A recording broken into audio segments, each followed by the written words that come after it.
नमस्कार दोस्तों, आप लोग को स्वागत है हमारे चैनल पे। तो आज की इस वीडियो में बात करेंगे आप लोग को जो यूपीएससी के द्वारा ये वैकेंसी जो जारी किया गया है इन्फोर्समेंट ऑफिसर के लिए। इससे रिलेटेड आप लोग को सिलेबस क्या रहने वाला है इसके बारे में जानकारी देने वाले हैं। इससे पहले वाले वीडियो में आप लोग को हमने इसके बारे में पूरी डिटेल बताया है, उस वीडियो में जाकर देख सकते हैं। उसमें आप लोग को ए टू जेड चीजें बता दी गई है कि आप लोगों को क्या वैकेंसी है, क्या इसमें काम करना है, सारी चीजें उसमें मेंशन की गई है।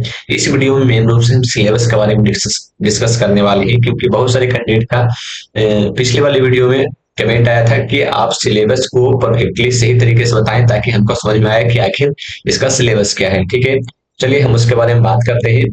तो यहाँ पर जो है इसका जो सिलेबस है उसके बारे में हम बात करेंगे कि इसका सिलेबस क्या है। तो जैसा कि यहाँ पर देखेंगे, सबसे पहले यहाँ पर आप लोग को देखने को मिलेगा सिलेबस। यहाँ पर आप लोग देख पा रहे होंगे, यहाँ पे सिलेबस दिया गया है कि आप लोगों को सिलेबस क्या है। तो यहाँ पर जो है सिलेबस है, आप लोगों को ऑब्जेक्टिव टाइप क्वेश्चन रहेंगे, एग्जामिनेशन होंगे और एक इंटरव्यू होगा। दो चीजें होंगी, पहला होगा एक एग्जामिनेशन, दूसरा होगा एक इंटरव्यू। ठीक है, एग्जामिनेशन में आप लोग को ऑब्जेक्टिव टाइप क्वेश्चन रहने वाले हैं, ऑब्जेक्टिव टाइप क्वेश्चन रहने वाले हैं।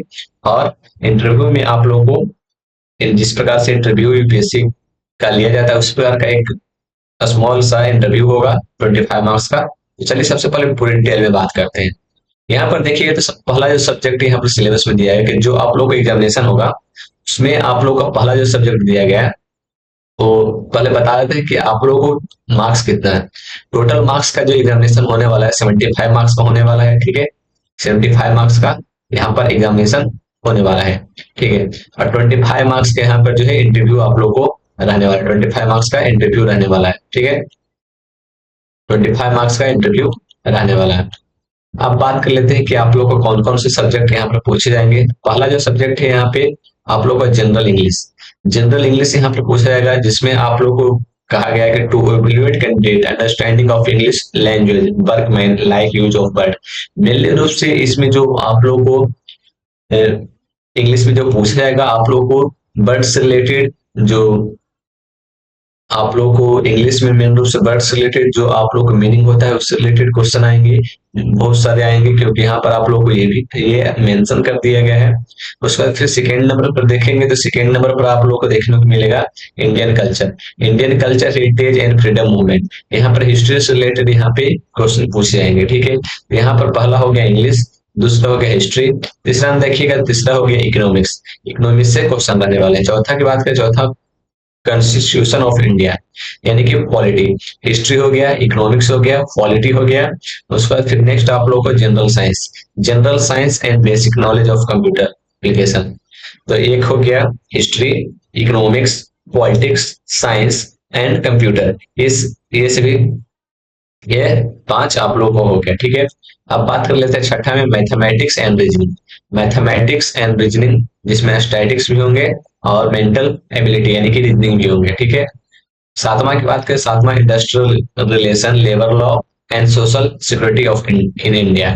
तो जो इंडस्ट्रियल रिलेशन है, लेबर लॉ जो अभी तक आए हैं, सोशल सिक्योरिटी जो से रिलेटेड जो आप लोगों का नियम बने हैं या फिर जो चीजें घटना हुई है उससे रिलेटेड क्वेश्चन आप लोगों को देखने को मिलेंगे।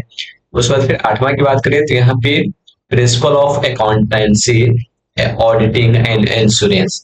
यहाँ पर आप लोग को जो है पोस्ट जो आप लोग को इसमें दिया जा रहा है, पोस्ट दिया जा रहा है इन्फोर्समेंट ऑफिसर या फिर अकाउंटेंट ऑफिसर। ठीक है, इसलिए क्वेश्चन आप लोग को पूछा जाएगा principle of accountancy and auditing and insurance से रिलेटेड क्वेश्चन आप लोगों को देखने को मिलेगा। ठीक है, क्योंकि वो पोस्ट ही उसी से रिलेटेड है। आगे बात कर लेते हैं, तो आगे जो है आप लोगों को करंट इवेंट यानी करंट अफेयर पूछे जाएंगे, नेशनल इंटरनेशनल जो भी इंपॉर्टेंट क्वेश्चन हो सकते हैं वो आप लोगों को पूछे जाएंगे। ये जो एग्जामिनेशन हो जाएंगे टेस्ट एग्जामिनेशन, इसके टेस्ट एग्जामिनेशन के बाद टेस्ट एग्जामिनेशन सबसे पहले क्वालिफाई करने के लिए आप लोग को जो है यहाँ पे दिया गया है कि जो जनरल ईडब्ल्यूएस वाले कैंडिडेट हैं उनके लिए 50 मार्क्स से ऊपर होना जरूरी है, तभी आप लोग इसका जो है एग्जामिनेशन क्वालिफाई कर पाएंगे और इंटरव्यू में जा पाएंगे। ठीक है, आगे की बात करें तो जो ओबीसी वाले कैंडिडेट हैं उनके लिए ये मार्क्स 45 रखा गया है। जो SC ST वाले कैंडिडेट हैं उनके लिए 40 मार्क्स यहाँ पे रखा गया है। ठीक है, बात कर लेते हैं आगे, यहाँ पर आप लोगों को 40 मार्क्स रखा गया है। उसके बाद फिर यहाँ पर बात करेंगे, यहाँ पर दिया गया weightage of combined requirement test यानी CRT।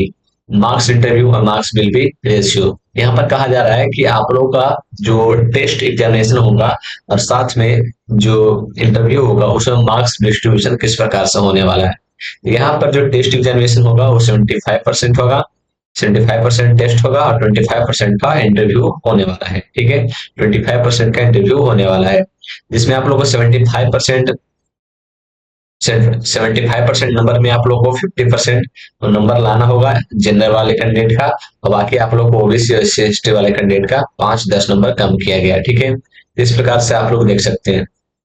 ठीक है, तो इस प्रकार से आप लोग का सिलेबस रहने वाला है। इससे रिलेटेड अगर और भी कोई जानकारी चाहिए तो आप लोग कमेंट बॉक्स में कमेंट कर सकते हैं, या फिर इससे रिलेटेड अदर कोई जानकारी चाहिए तो आप लोग कमेंट बॉक्स में कमेंट करके बता सकते हैं। धन्यवाद।